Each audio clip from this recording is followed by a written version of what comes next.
Well,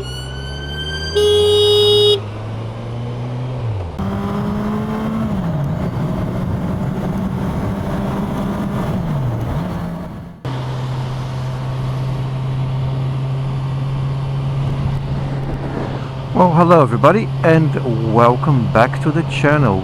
Good evening. And aren't the days getting shorter already?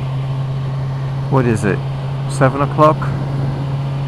And it's dark, getting really dark. I wonder how the GoPro is going to cope today. Probably better than the old drift. Anyway, why am I going out on a wet Thursday evening? Well, like I said in my last vlog, one of the things I have signed up for is to become an IAM Observer. So today I'm starting my training. Well, really it's more of a watch and learn, really.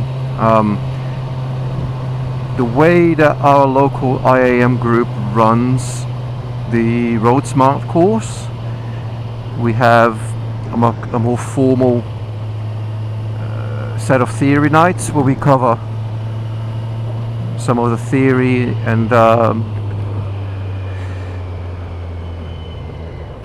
start people thinking about the highway code and the rules and laws and positioning and all that kind of stuff. We do that in a classroom. And then there is a set sort of machine control day on an enclosed area where we do slow maneuvering and hazard avoidance and emergency braking and all that kind of stuff. And then the actual observed rides start. So it's a little bit more formal. Different IAM groups do it in different ways. This is how my local one does. This is what I was doing 2 years ago when I was studying for my advanced. I passed in, when did I pass? 2019 I passed. So now I volunteered to start learning how to be an observer, which means I will then go out and mentor people who are already fully qualified riders on how to become advanced, which is different from the other thing I said I was doing, which is the CBT instructor. When you're teaching somebody CBT, they're just learning, and there's a lot to take in, and so things are a lot more black and white. In this situation, you must do it this way, you must go around the roundabout in this particular way, and you must indicate if you're turning at a junction, because you want them to, you know, focus on being independent and controlling the machine and being super safe in traffic. When it turns to advanced riding, the answer to almost every question, I would say 9 out of 10, if not 99 out of 100 questions, the answer is always, it depends. Should I indicate here? Should I indicate at a junction? Should I indicate at a roundabout? It depends. Who's around you? Who are you indicating to? In CBT and the sort of basic training, DAS, Mod 1, Mod 2, you're coming to a junction and you want to turn, you must indicate. If you don't indicate, they will fail you. And here I'm asking myself, who am I indicating to? And how am I helping them by indicating? If I indicate here to turn left, am I helping the guy behind me? Can he change course of action? Now, if there was a pedestrian waiting to cross, I would indicate for the pedestrian. But for this guy behind me, how is he going to make use of the information that I'm turning left? Nothing. He can't benefit from it, so there's no point indicating. So the whole thought process is quite different.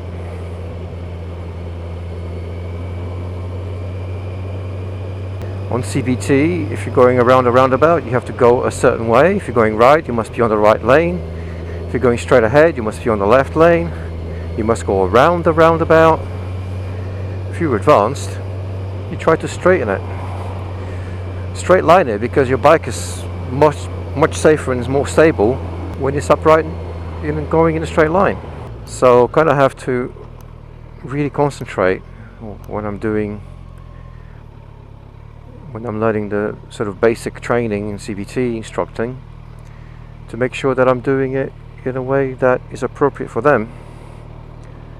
And when I'm observing, I need to learn to see those things that a normal rider would do automatically, and sort of ask the question, why are you doing this?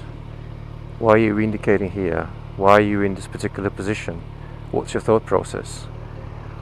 Because really, advanced riding is all about making sure that you're thinking and making the correct decisions.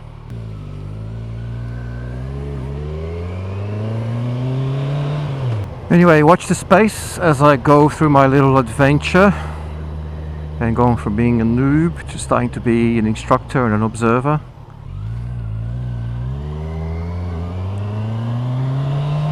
This time of year the visor fogs up all the time. Pin lock, no pin lock, makes no difference. Anyway, interestingly, both the CBT stuff that I'm doing and the observer theory course are both based in Chingford at the moment. So I am learning I'm learning the back roads of Chingford and the routes through Chingford, let's put it that way. There are better places to be riding, to be honest. Have they stopped? Yes, they have. Anyway, watch this space. I might do another bit later on in the evening at the end of the day.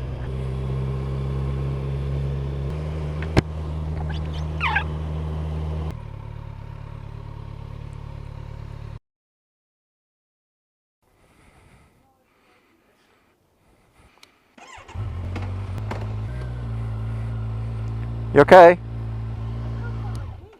Huh? I can't find my key. Did you have it out here? So I was distracted by that Aussie, that friendly Aussie. I thought. Oh, that's a friendly Aussie. I'm also friendly Aussie. I'm also an Aussie. Did you fall down? Am I being an idiot? It's really possible. I'm quite good at being an idiot. There it is. I wasn't an idiot. No. All right. So yeah, that was the first theory night, first of 3. We're discovering things like this, you know, riding plans and the system of motorcycle control, IPSCA and all that sort of stuff. But the really interesting part starts this weekend when I'm going to follow an observer on an observed ride. So an observer and an associate. And this is where I think you need to start to develop a lot more skill, because you're not just observing the hazards ahead, but you're remembering the route where you're going, and you're observing how the associate is riding and how they are deploying the system and deploying all the stuff that they've been taught. So I'm looking forward to that. And right now it's getting cold, it's a bit wet. I'm on my way home for din dins and night night. So thanks guys for watching, and if you're still watching this, please don't forget to subscribe, leave a comment and a reaction, thumbs up or thumbs down, and I will see you in the next one. Cheers guys.